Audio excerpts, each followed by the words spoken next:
नमस्कार, मैं डॉक्टर सुषमा देशमुख, स्त्रीरोग तज्ञ नागपुर। आज हम पीसीओएस और वंध्यत्व के बारे में चर्चा करेंगे। वंध्यत्व ये पीसीओएस के रिप्रोडक्टिव फेज यानी प्रजननशील अवस्था में आता है। ये अवस्था में दो प्रॉब्लम है, एक वंध्यत्व और दूसरा समझो प्रेगनेंसी रही तो पीसीओएस के कारण प्रेगनेंसी में आने वाले प्रॉब्लम्स। तो आज हम वंध्यत्व के बारे में चर्चा करेंगे। मेरा वंध्यत्व पर विशेष काम है, टेस्ट ट्यूब बेबी सेंटर भी है और हम सभी लोग ये देख रहे हैं कि पीसीओएस और वंध्यत्व बहुत ज़्यादा बढ़ रहा है। वैसे भी देखा तो वंध्यत्व के कारण हम देखते हैं तो उसमें अनओवुलेटरी इनफर्टिलिटी यानी स्त्री बीज बराबर से नहीं बनना ये एक प्रमुख कारण है और ये इसमें अराउंड 25 to 30% पेशेंट में स्त्री बीज बराबर से नहीं बनता और इसमें 70% to 80% इस पीसीओएस एक प्रमुख कारण है। तो अब जान सकते हैं कि पीसीओएस का यहाँ पे भी बहुत ज़्यादा असर दिखाई देता है। तो सबसे पहले हम देखते हैं कि स्त्री बीज नहीं बनता यानी क्या प्रॉब्लम है। स्त्री बीज नहीं बनता यानी नॉर्मली जैसे हम देखते हैं हर स्त्री में महीने के 12वें या 16वें दिन तक एक स्त्री बीज मैच्योर होकर यानी परिपक्व होकर उसमें से स्त्री बीज बाहर निकलता है यानी फर्टिलाइजेशन के लिए वो रेडी होता है। सेम प्रक्रिया पीसीओएस के पेशेंट में नहीं होती यानी स्त्री बीज में जिसमें रहता है वो पुटक अपन फॉलिकल बोलते, वो फॉलिकल भी नहीं बढ़ता और स्त्री बीज भी परिपक्व नहीं होता। स्त्री बीज बहुत सारे होते हैं लेकिन उसमें जो परिपक्व होने की प्रक्रिया होती है वो पूरी ज़ीरो हो जाती है और इसमें अनेक प्रकार है। जैसे कोई स्त्रियों में कुछ दवाई दिए तो बहुत सारे एग्स बनते हैं यानी बीज बन जाते हैं और कोई स्त्रियों में बहुत रेजिस्टेंस रहता है। इसलिए हमारे वंध्यत्व फील्ड में पीसीओएस उसका एक प्रमुख कारण है। जैसे ही पेशेंट हमारे तरफ आते हैं तो शुरुआत हम दोनों हस्बैंड वाइफ दोनों की जांच कर लेते हैं। फिर फीमेल पेशेंट में इम्पॉर्टेंट है ट्रांसवेजाइनल सोनोग्राफी यानी योनि के अंदर से की जाने वाली सोनोग्राफी।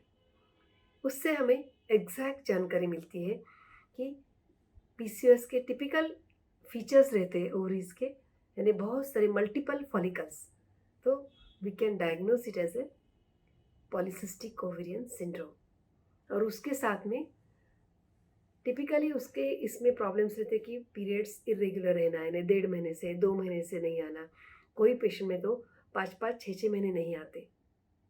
लेकिन रिमेंबर 20% पीसीओएस पेशेंट में पीरियड्स रेगुलर रह सकते हैं और आफ्टर सम ईयर्स पीरियड्स यानी मेंस्ट्रुअल साइकिल बिकम्स इरेगुलर। तो अगर बराबर से एग ही नहीं बन रहे तो कहाँ से स्त्री बीज परिपक्व होगा और कैसे फर्टिलाइजेशन होगा, तो वंध्यत्व यहीं पे प्रॉब्लम देता है। तो ऐसा क्यों होता है? क्योंकि मोस्ट इम्पॉर्टेंट रीजंस मैंने इसके पहले एपिसोड में भी बातचीत की आपके साथ में कि प्रॉब्लम ऐसा होता है कि obesity, then hormonal imbalance, then insulin resistance, then stress tension, ये सभी की वजह से स्त्री बीज बनने की प्रक्रिया बंद हो जाती है और एबनॉर्मल हार्मोनल बैलेंस होता है। यानी क्या होता है कि पुरुष हार्मोन्स तेजी से शरीर में बढ़ना चालू होता है और उसके क्लिनिकल मैनिफेस्टेशन भी शरीर में आते हैं।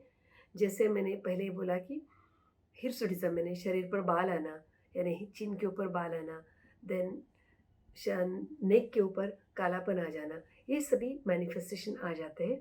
और उसके साथ में भी स्त्रीबीज बनने की प्रक्रिया बराबर से नहीं होती।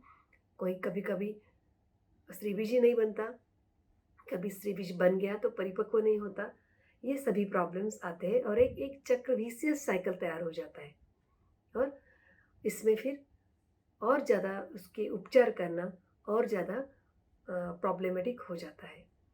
तो अभी इसमें कैसे करें, क्योंकि इसमें डॉक्टर और पेशेंट दोनों भी निराश हो जाते हैं। हर टाइम क्या होता है, पेशेंट बोलते इस टाइम पे भी ऐसा हुआ।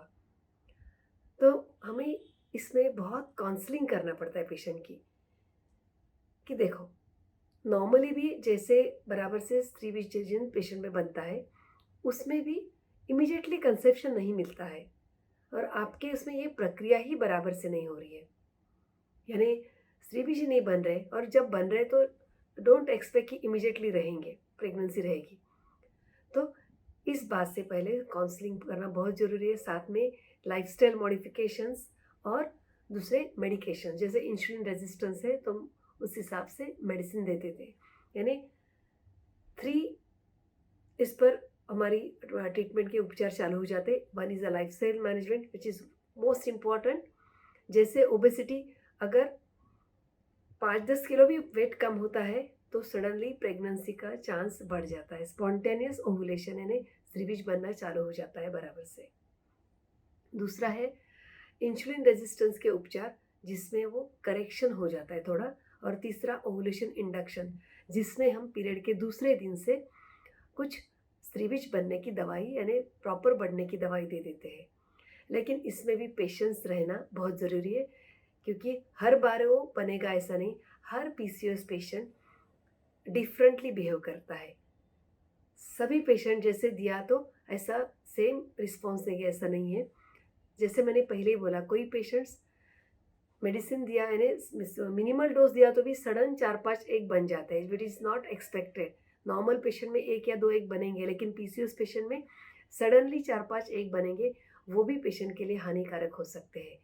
दूसरा है, कोई patient they are resistant to all drugs, यानी दवाई देने के बाद भी, डोसेस बढ़ाने के बाद भी एक फॉर्मेशन नहीं होता। तो ऐसे पेशेंट में हार्मोनल इंजेक्शन यानी हार्मोन्स के इंजेक्शन दिए जाते हैं। तो ऐसे पेशेंट में हम हार्मोन्स के इंजेक्शन दे देते हैं। हार्मोन्स के इंजेक्शन का एक तो बनते हैं, लेकिन एक बड़ा डिसएडवांटेज है, यानी एक उसका साइड इफ़ेक्ट है, उसमें बहुत सारे एग्स बनते हैं, तो वो भी पेशेंट के लिए हानिकारक हो सकते हैं। तो बहुत सावधानी से हम स्त्री रोग तज्ञों को अच्छे से उनको उपचार करना पड़ता है, और उसमें पेशेंट का माइंड सेट और उनको बराबर से उस चीज़ के बारे में समझना बहुत ज़रूरी रहता है। सेम प्रॉब्लम जैसे उसमें अगर पेशेंट कंसीव नहीं होता है, तो यानी इवन एक बनने के बाद भी, तो हम आगे की प्रक्रिया के ऊपर जाना पड़ता है। जैसे कभी टेस्ट ट्यूब बेबी, कभी इंट्रायूटेरिन इंसेमिनेशन, ये अलग अलग प्रक्रिया के बारे में पेशेंट को समझाना पड़ता है, और उस हिसाब से उपचार का रोग उधर जा सकता है। तो इस प्रकार से हम पीसीओएस पेशेंट की ट्रीटमेंट करते हैं, उपचार करते हैं। तो पेशेंट को हम हमेशा बोलते हैं कि हैव अ पेशेंस। तो आज का ये मंत्र है कि we should have a patience, listen to your doctor and lifestyle modification. Thank you.